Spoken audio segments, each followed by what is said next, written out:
Oh, it's exciting. These are going to go up. This is really exciting. We're going to put our numbers up. But what occurred to me and Mary this week is that although there's a lot of information out there about how you prepare for a marathon in terms of your training and your fueling and mentally and everything like that, and how you run a marathon, how you execute on the day, pacing strategy, there's not really a lot of information out there about what happens to you after you've run a marathon in the week and 2 weeks afterwards, because a lot of crazy things happen up here and a lot of things happen with your body, and I just don't think that that's talked about enough. So that is what this vlog's about, and we're going to put the numbers up as well.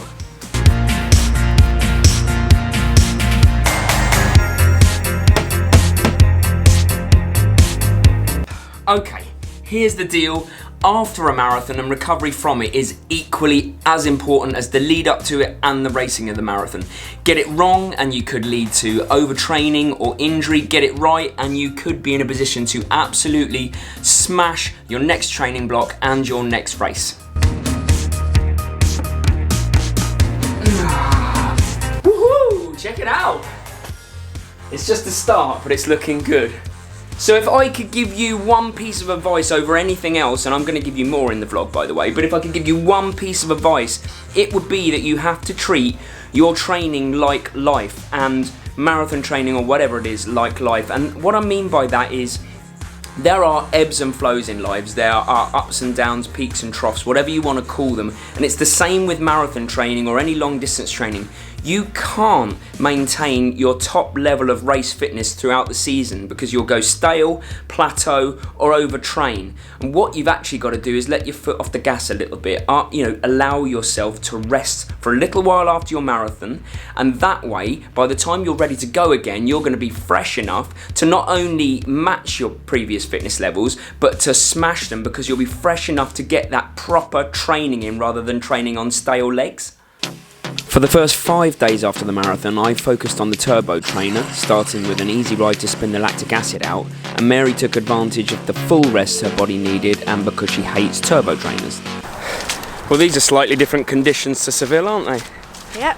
We're actually 6 days after Seville now. It's Saturday, 29th of February, so we're on our leap year day, and we're just taking a walk with Winnie in the delicious, delightful British weather.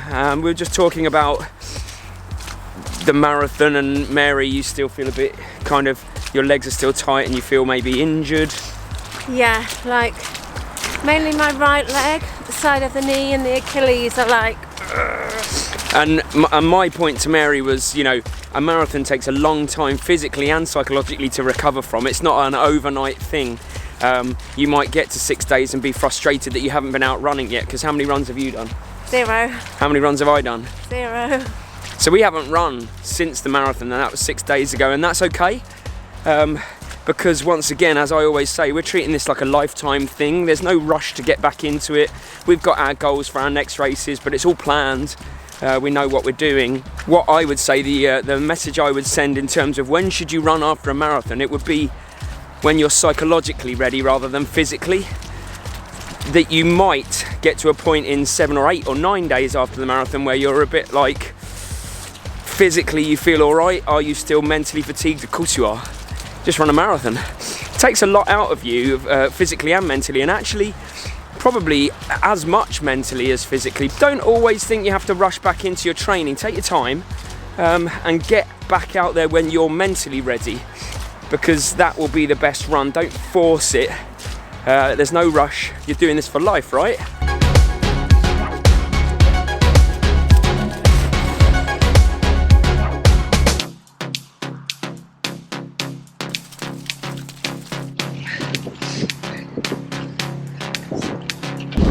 And the moment I turned the camera off yesterday, Mary made a great point that actually stopped me in my tracks, which was, what happens if your mind is ready before your body? What if it makes you want to go out running, but maybe your body's not ready? And I didn't have the answer straight away. It was something that I needed to think about, and it is an interesting one, but I can only answer in 2 parts really. The first part is, if you are really itching to do something, if you feel like you're ready to get out there, then perhaps a bit of cross training would help.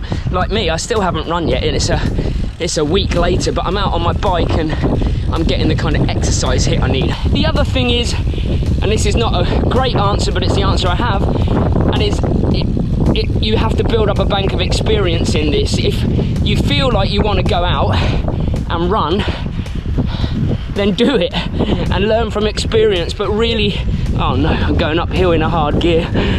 But really, learn from that experience. If it's 4 days out from a marathon and your mind is saying get out there, try it, but be very, very careful, because your body needs a long time to recover from a marathon, Ironman, even half marathon. So take it easy, learn from experience. My experience tells me that in the first week after a marathon, I don't really need to run. I can start cranking through the gears again next week. So that's what I'm going to do, and it's what Mary's done. But it was a great question. I just wish she'd have asked me on camera. Do it justice. Oh, you hear it?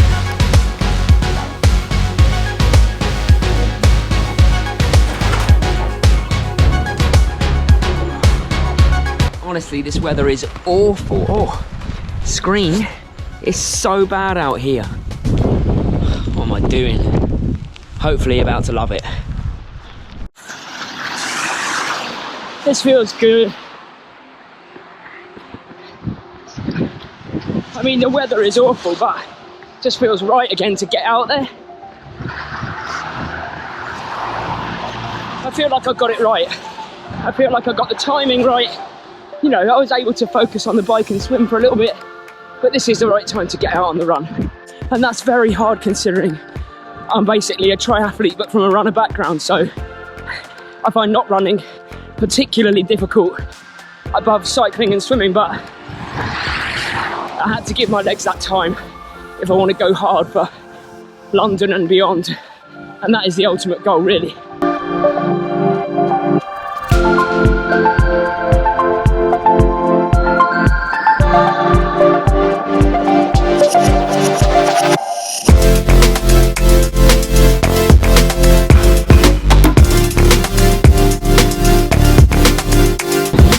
And just like that, here we are, 14 days out from the Seville Marathon and the start of my next training block to get me ready and in shape to try and PB at the London Marathon.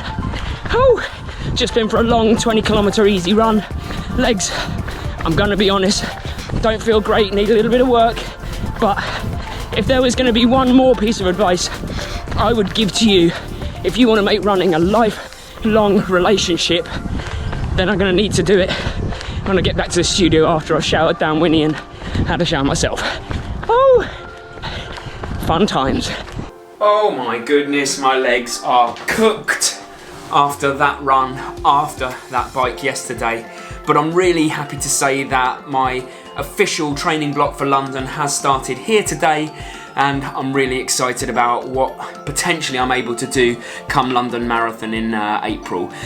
But as I alluded to in the run, there is one final thing that I think you need to factor into your planning overall when it comes to running a marathon and what to do after a marathon, and that is you need to be aware of the post-marathon blues and plan for it accordingly. And what I mean by that is when you've focused for such a long period of time on something, like trained hard for a marathon, and it may be the whole winter, and you get to it and you do it, afterwards there's this period of almost like bereavement, almost like loss. You've done that, what's next? There is an inevitable amount of kind of not full depression, but I'd call it runner's depression almost, that you don't know what's next, and you've built this up for so long, and now it's over. And my advice really is, if you want to make this a lifetime association, like a lifetime relationship with running, is always have the next thing locked and loaded. You don't need to have it booked, but maybe you know about it. For me, I went from Seville Marathon to London Marathon. I'm going from London Marathon to Ironman Copenhagen, and Ironman Copenhagen